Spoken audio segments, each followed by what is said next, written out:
کیا آپ کے گھر میں بے چینی ہے؟ برکت جیسے غائب ہو گئی ہے، لگنے لگا ہو کہ کچھ تو ٹھیک نہیں چل رہا ہے۔ السلام علیکم ورحمۃ اللہ وبرکاتہ۔ آئی ہوپ آپ سبھی ٹھیک ہی ہوں گے۔ الحمدللہ میں بھی بالکل ٹھیک ٹھاک ہوں۔ تو چلیے ویڈیو کو سٹارٹ کرتے ہیں۔ تو آج میں آپ کو قرآن کی ایک ایسی سورہ کے بارے میں بتانے والی ہوں جو یہ سورہ میں خود بھی پڑھتی ہوں اور الحمدللہ زندگی میں بھی کافی بدلاؤ آیا ہے۔ میں آپ کو کسی اور دن اپنی سٹوری بتاؤں گی، لیکن پہلے ہمیں اس کی اہمیت کے بارے میں جاننا ضروری ہے۔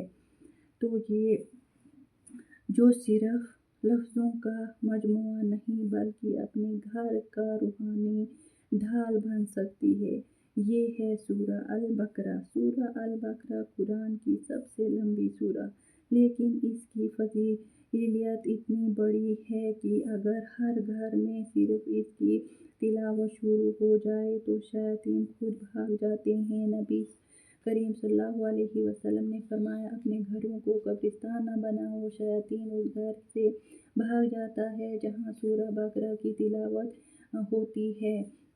اور صرف یہی نہیں، جو شخص رات کو صرف اس کی آخری 2 آیت پڑھیں، آمن رسول بما انزل، اس کے لیے اللہ کافی ہو جاتا ہے۔ بری نظر، جادو، مشکل سب سے حفاظت۔ اور سب سے عظیم آیت سورہ بقرہ کی آیت نمبر 255 آیت الکرسی، جو ہر نماز کے بعد اور سونے سے پہلے پڑھی جاتی ہے، جن شیاطین اور ہر برائی سے بچاؤ کا ذریعہ بن جاتی ہے۔ زندگی مشکل ہے، کبھی صحت کا امتحان، کبھی رشتوں کا دکھ، کبھی بے قراری، تو کبھی بے سکون، کبھی رزق کی تنگی، لیکن اللہ سبحانہ وتعالیٰ نے ہمیں ایک نظام دیا ہے، وہ ہے قرآن۔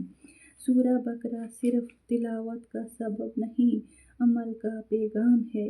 اس میں ہر پہلو کا حل ہے، نماز، روزی، تلاوت، تجارت، قربانی، سب کچھ۔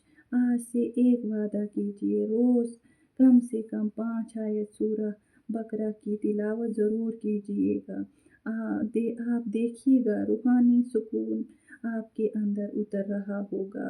اگر آپ چاہتے ہیں کہ آپ کے گھر شیطان کا نہیں قرآن کا گھر بن جائے، تو سورہ بقرہ کو اپنی زندگی کا حصہ بنائیے۔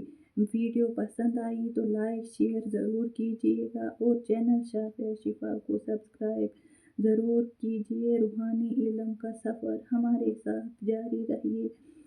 یا اللہ ہم سب کو قرآن سے روحانی رشتہ جوڑنے کی توفیق دے۔ آمین ثم آمین۔ جزاک اللہ خیرا کثیرا۔